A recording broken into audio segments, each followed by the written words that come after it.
So if we look for candles or daily ranges that run above an old high, chances are we could see it continue going higher, but we also have to be mindful that we could see an eventual turnaround or reversal, and it could start to go back below that old high, because this could be very easily seen as a false break.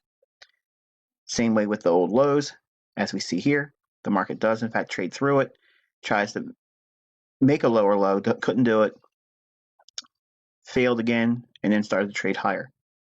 So we have to have these intermediate term swing points on our daily chart because they're going to be potential reversal points, failing to follow through after breaking an old high or breaking resistance, or failing to make a lower low and trend lower after breaking below old support. So when the market's not trending, this is the scenario that it will typically trade within, which is a classic support resistance theory. The problem with support resistance theory is which high and which low and which resistance and which support do you use? So I start with these swing points like this, or turning points, where it could potentially be reversals. You can see how price eventually does trade above this high here, finds a measure of resistance, it consolidates. So we're in a point of equilibrium, and the market's digesting whether or not it wants to stay at these levels or trade higher or trade lower. As we see, the market trades below these lows in here, can't rally above, and collapses, trades below. It reprices all the way down below an old low, and then rejects, comes back into an area of consolidation, then rejects again, expansion, lower, finds a low, cannot find momentum through it, consolidates around it, tries one more time to go lower, then trades higher. Every time the market breaks a swing high, and if we look to the left of that swing high, where's the next old intermediate term high? This one here. So there's nothing for it to potentially reverse inside of until we get up to here. So if we're going to use simple classic resistance and support levels, we could see that this is the one we're going to be looking for. Okay, so if we're trading around here and we're looking here, this is going to be in the form of resistance. So the markets want to try to get back up to that level. The market does in fact try to make an attempt to do that, but when we have these ideas suggesting classic support, short-term resistance, okay, that's what this whole level is here. The market's tried to go through it. One more time, try to get through an old low, and then traded through it. Back above this swing high here. So what I'm going to teach you is this is what I look for daily bias. Now, there's a lot of folks on social media that were looking for a weaker dollar, and ignoring these types of phenomena that I'm going to show you here, you're going to have that error as well. But if we know that there is a support level here, we tried several times to go below it, and then we had a swing high broken, what's the market really telling you? It wants to go higher. So what's the next level to reach for? This short-term resistance level. Okay, so we can see that it wants to get to 94.17. That's the high of this candle here. So what do we do at that point? Once we clear this high here, what's the bias? Well, if you look at this little diagram I have over here, this is going to refer to the previous day. Now, this could be a bullish or bearish day. It doesn't make a difference. But when the market is bullish, as we've outlined it over here, we're going to be looking for the previous day's high to be the target, and the previous day's low to be supported. In other words, there shouldn't be any movement below the previous day's low. It should all focus on the buy side. It means reaching for the previous day's high. When the market's bearish, this scenario would be reversed. We would be looking for price having an inability to get above the previous day's high and to seek the previous day's low. Using this criteria here, okay, once we broke this candle's swing high here, the daily bias on this candle, and this is a Sunday, we would look for Monday as well, and then Tuesday we would look for bullishness. So if we use this same theory, we're going to draw this particular candle right here is the one that broke the swing high, and then we know they have a resistance level it could probably reach for. So we're going to be looking for the next day to trade not to the previous day's low, but to and through previous day's high. So this next day, what's the daily bias? Here's the opening. What's the bias? It's going to want to reach for this high. So where's it wanting to go? Up. So what are we going to focus on? Previous day's low or previous day's high?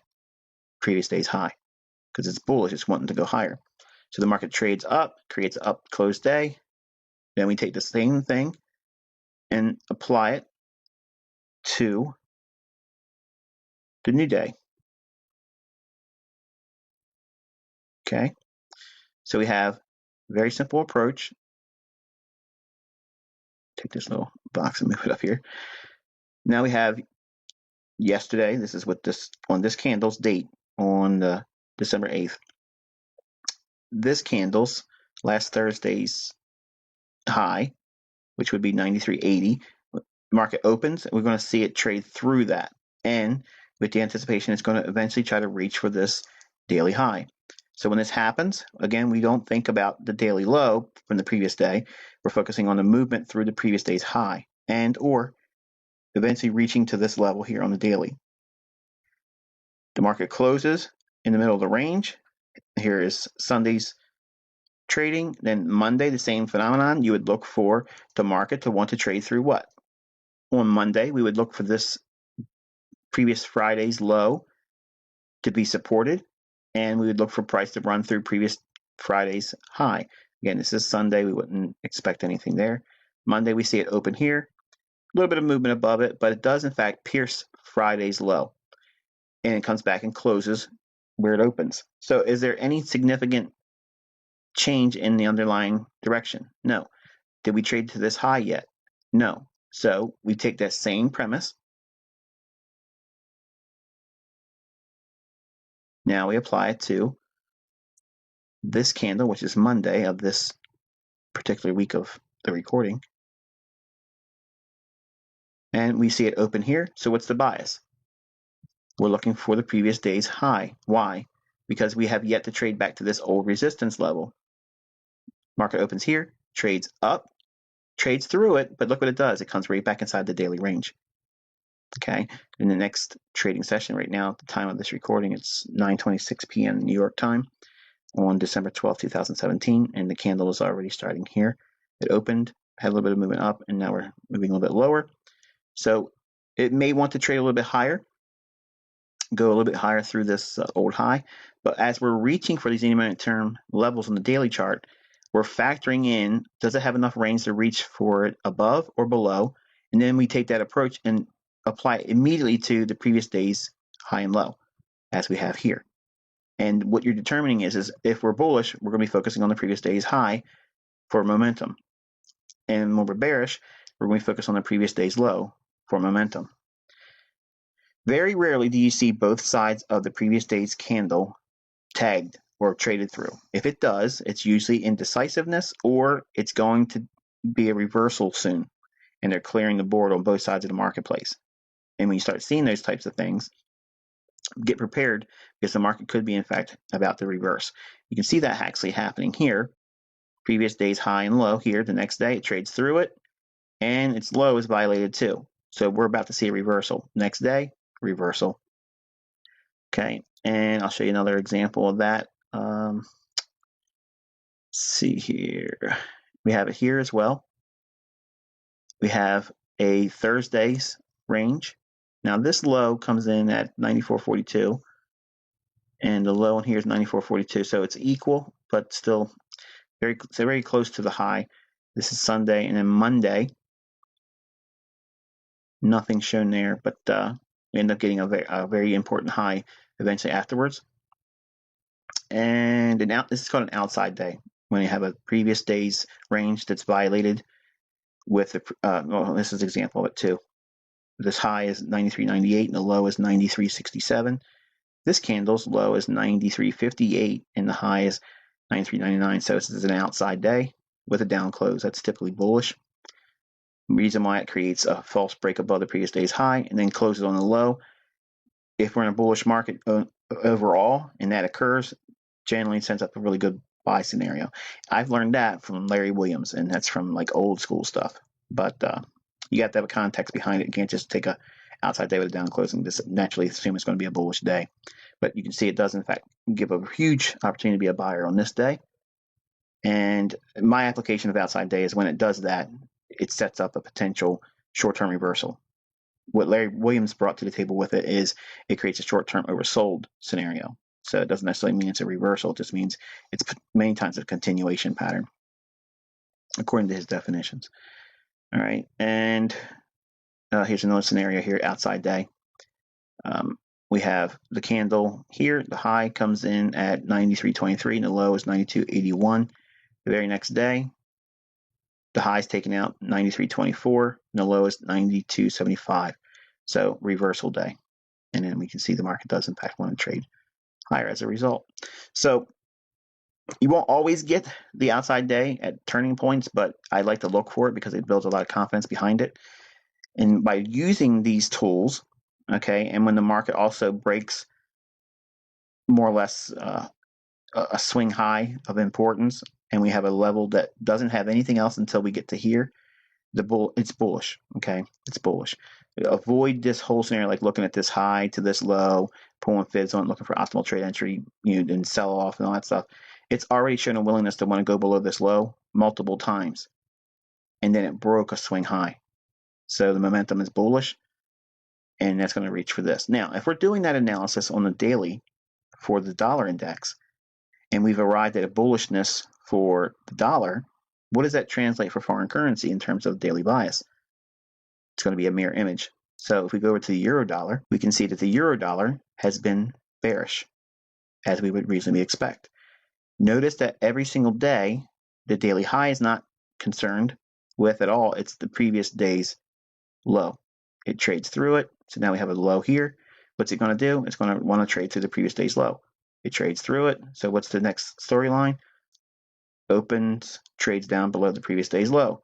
Next day, what's it going to do? It's going to trade through not only the previous day's low, but what's it really reaching for? That old intermediate term low on the daily. I'll give you some lipstick on the chart so you can see that. Frame it out a little bit. So you have this low here, and its price is starting to drop down. It's reaching for this level here. Why? Because it's basically the opposite of what we're seeing done here. The dollar's reaching for this intermediate term high, while the euro dollar is reaching for an intermediate term low. Each day, we're focusing on, again, this phenomenon here. We're focusing on, for the euro, because the dollar is bullish, we're focusing on the previous day's low, and that's where it's going to be aiming for. To it and through it. That's how you think about it when it's bearish. Back to the euro dollar. Every single trading day, opens, creates a small little tail, power 3, Judas swing, sell it, down close, reach for the previous day's low. Next day, opens, false rally, Judas swing, sell it, reach for the previous day's low, does it. Next day, opens, rallies, false rally, Judas swing, sell it, fade it, reach for the previous day's low. Boom, handled. Next day, opens, small little tail, trades lower, comes back off of the low, okay, but we're still targeting here. Okay, we're still reaching for that. The next day, well, this is going to be Sunday. So here's a Monday trading range. It opens, rallies up, gets a short-term overbought scenario, comes off the highs. That is a potential reversal scenario. The next day, same skit. We're looking for what? The market to open, trade below the previous day's low, and then ultimately, if it trades through that, forget Sunday, go to Friday. It trades through Friday's range, and then ultimately reach for this low here. So we're looking for that scenario here. Potentially to trade through this low still is there. And so the daily bias today on December 12th, 2017 should be a move lower below this low using what I'm teaching you here. Okay. So hopefully this has been insightful to you guys. It gives you a little bit more framework to work with. And obviously there's so many things that we can build on to build bias and intermarket relationships as well. But I try to incorporate the application of the dollar index analysis and also to justify what we would view in terms of foreign currencies, bullish or bearishness as well, and using daily bias. Okay, folks, hopefully you've enjoyed this presentation. If you like this presentation and you want to find more, you can visit my website at theinnercircletrader.com.